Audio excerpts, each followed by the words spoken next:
Hello, everyone, and welcome to the Your Mark on the World show. We've got Mari Kuraishi, CEO, and Dennis Whittle, co-founder of GlobalGiving, with us today. These two really, maybe it's not fair to say they invented crowdfunding, but if they didn't, I don't know who did.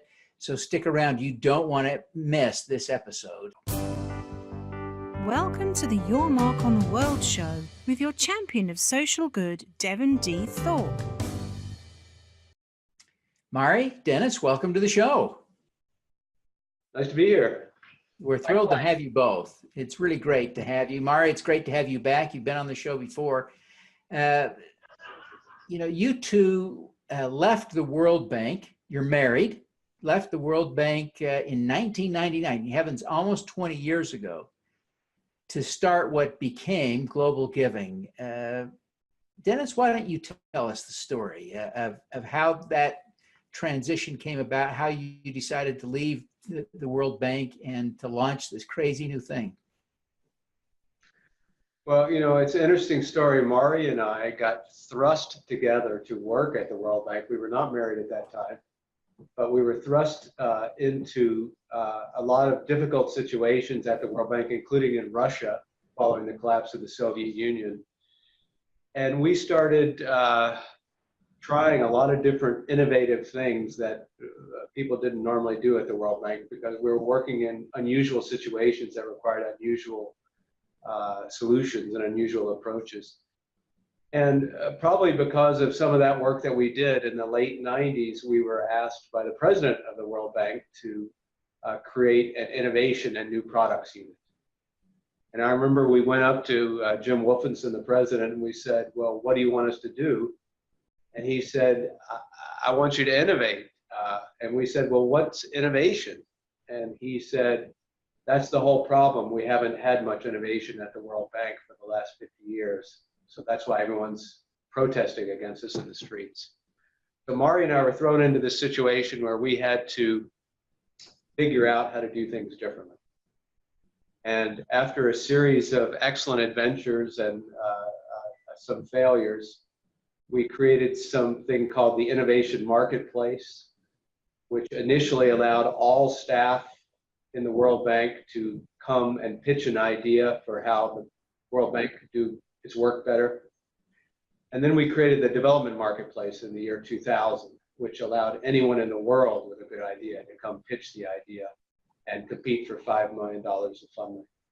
And it was that Development Marketplace that I think really set us on the path for GlobalGiving. We saw the enormous untapped potential that people at the community level had around the world. What they didn't have was access to places like the World Bank, where their voices could be heard, their ideas could be tested, and they could possibly get some funding. And at the end of that Development Marketplace, a woman from South Africa came up to us and said, we didn't win. And we said, well, we're sorry you didn't win. It's a competition. Not everybody can win. And we said, come back in a couple years and maybe we'll do it again. And she said to us, why should I have to wait for 2 years to have my idea heard again? And by the way, the World Bank's not the only game in town. So when she said that to us, it was kind of like a shot between the eyes. And 6 months later, we left the World Bank to create what's now GlobalGiving. Well, it is a magnificent legacy, and you're doing some tremendous work. Mari, why don't you give us an overview of what you've accomplished over the last 19 years? Well, as you say, we didn't invent the field of crowdfunding, but I feel like the field grew up around us.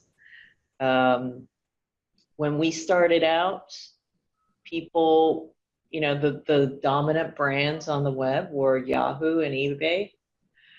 Social media didn't exist. People were not that comfortable transacting online. Certainly these little devices didn't exist either. Smartphones. And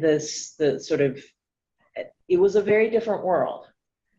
And I think that in the past 18 years, we have succeeded in growing with the with the world in connectivity and in sort of ease of reaching out and supporting someone thousands of miles away. We've delivered over $320+ million to 17,000 projects in 170 different countries from over 750,000 donors, which, when we started out, that would have felt like a lot. Yeah. We've done so without massive, with every increase in the number of donors and the number of nonprofits that we support and the number of transactions we process, we've done it scalably. So we haven't had to sort of grow lockstep in terms of our staff here to support all of this activity. Well, it is amazing what you've been able to accomplish. Now, Dennis, you left your role as the CEO at GlobalGiving in 2010 that you left? At the end of 2010, yes. What have you been doing since? Well, the first thing I did was take a couple of months off. I had been working for 25 years, almost nonstop. And by 2010, GlobalGiving was getting up to scale. And I felt that I could make the transition. So after taking a couple of months off, I started to pay back some gifts that I had gotten along the way in terms of opportunity. So I was a scholarship kid growing up. I had a full scholarship, Moorhead Scholarship to University of North Carolina in Chapel Hill, and a full scholarship to grad school at Princeton. So the first thing I did was go back to those schools and teach some classes, and I became entrepreneur in residence, visiting lecturer at Princeton, and I tried to spend time with people who are in my shoes 25 or 30 years earlier. I then got a call to come help out a number of organizations. So I spent time as a fellow at New York University, as executive chairman of Ashoka Changemakers, and as a fellow at the Center for Global Development. A few years ago, I started Feedback Labs, which is a consortium of 400 organizations around the world that are trying to kind of do what GlobalGiving started out, which is to listen to the people themselves about what they need to make their lives better and to provide services for them. So Feedback Labs is kind of an outgrowth of GlobalGiving, built on the foundation of what we started at GlobalGiving. Mari, you've been there at GlobalGiving, obviously, since you started it, nearly 20 years, but I understand that you are beginning to plan your transition out now. Tell us a little bit about your plans and how the organization will adapt to your departure. Sure. As far as my plans go, I don't know what I'll be doing next. Offers welcome. But I think, every organization it's a rite of passage, right? For founders to leave an organization and for the organization to go on as if nothing had happened.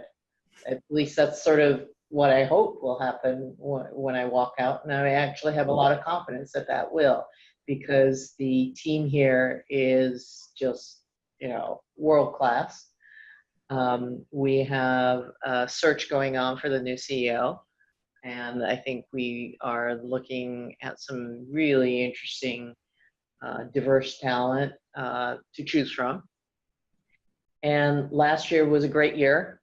We did very well in terms of executing on our business plan and strategy. And so we have a little bit of a war chest that I can sort of leave for the new CEO to work with.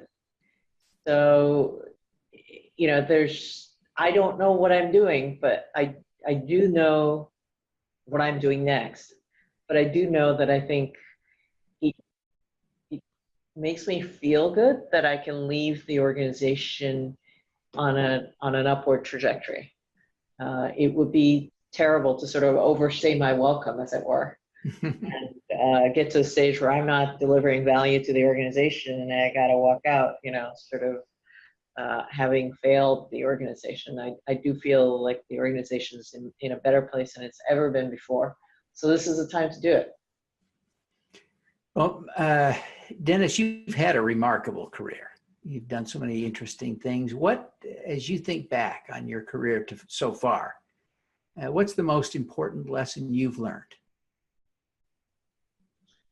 I think to pick up on what Mari just said, it's the good ideas are a dime a dozen, or if they're not a dime a dozen, they're $1 a dozen or whatever. Executing on ideas is the hard part, and execution is possible when you build a fantastic team. And so what I guess that's the number one lesson I've learned, is that if you create a team and point them toward a world-changing point on the horizon and say, I don't know how we're going to get there, but we're going to get there, you can achieve tremendous things. And so I've become a very big proponent of helping people see a path toward making the world a better place and then getting there. And it's not because of my great ideas or anything else, it's because of the team. And as Mari leaves GlobalGiving, as I think about when I left, the people that are here are going to achieve that next thing that we haven't even thought of. And so I think that's the number one thing I have learned over the last 30 years of my career. There's huge untapped potential in people at all levels, at the community level, at the village level, at the staff level, everywhere, to make the world a better place. And the role of us is just to configure things to unleash that potential. So that's what I see my job as.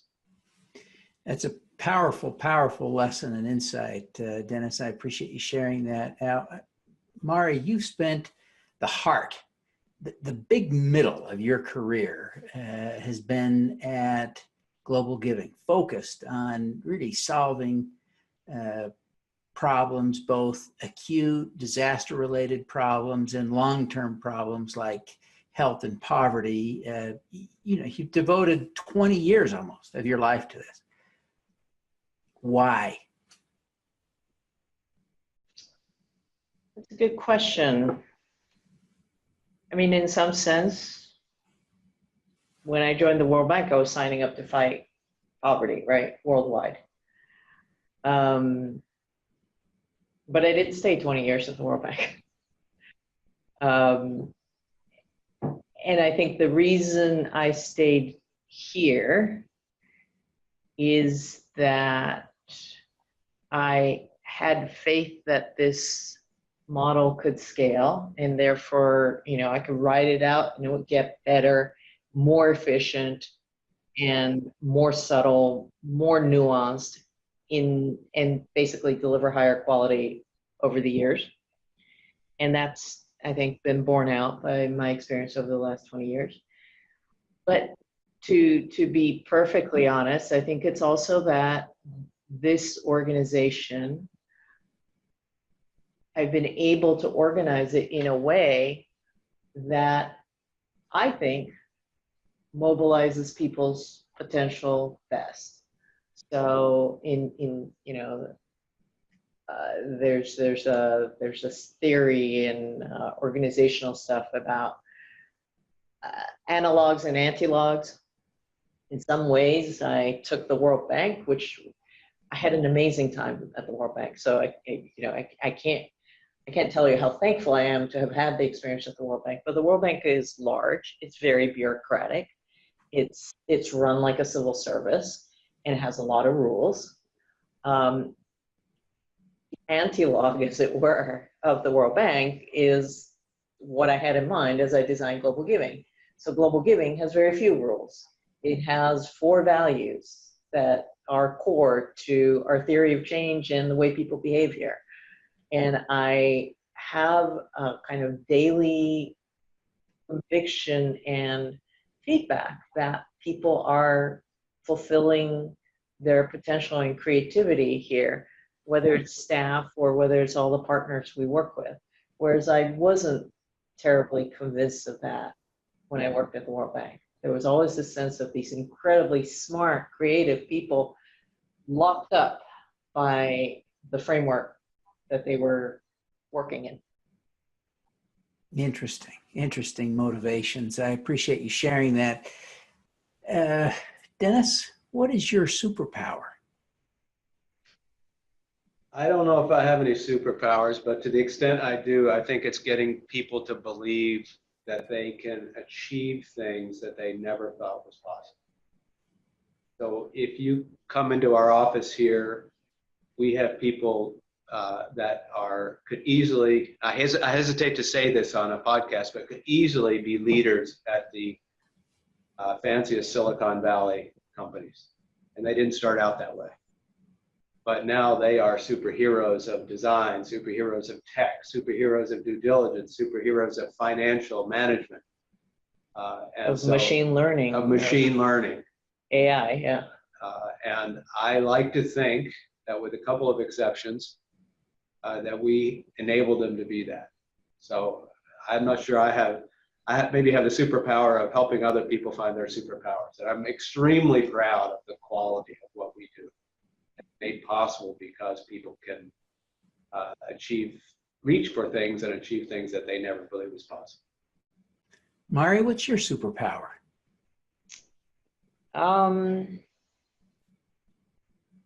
I love to learn new things, and I like to think that other people in this organization are motivated to learn new things because I'm constantly sending out Slack messages, email messages, about check out this new article. Did you see what so-and-so said? Think about the implications for this. So I am, I find all of this work incredibly important, incredibly fascinating. And I'm the other thing that's, I'm incredibly grateful for is that this has been a job where I learn every day. Yeah, that's great. Mari, before you go, and I do appreciate both you and Dennis taking the time to be with us today. I know you're both busy and appreciate that you've taken time out of your day to do this. But before you go, would you just take a minute and tell people how they can learn more about Global Giving before we wrap up? Absolutely. So you can go to globalgiving.org. You can find us on Facebook, Instagram, Twitter. Follow us on social media. We are constantly putting out content that is of interest to anyone who wants to change the world. Fantastic. Well, Mari, Dennis, thank you both for taking the time to be with us today. We just can't thank you enough. Thanks for having us, Devin. All right. Thank you. Now let's do some good. Thank you for listening. Devin Thorpe's mission is to end extreme poverty, improve global health, and mitigate climate change before 2045 by finding and sharing the stories of those who are doing the most good.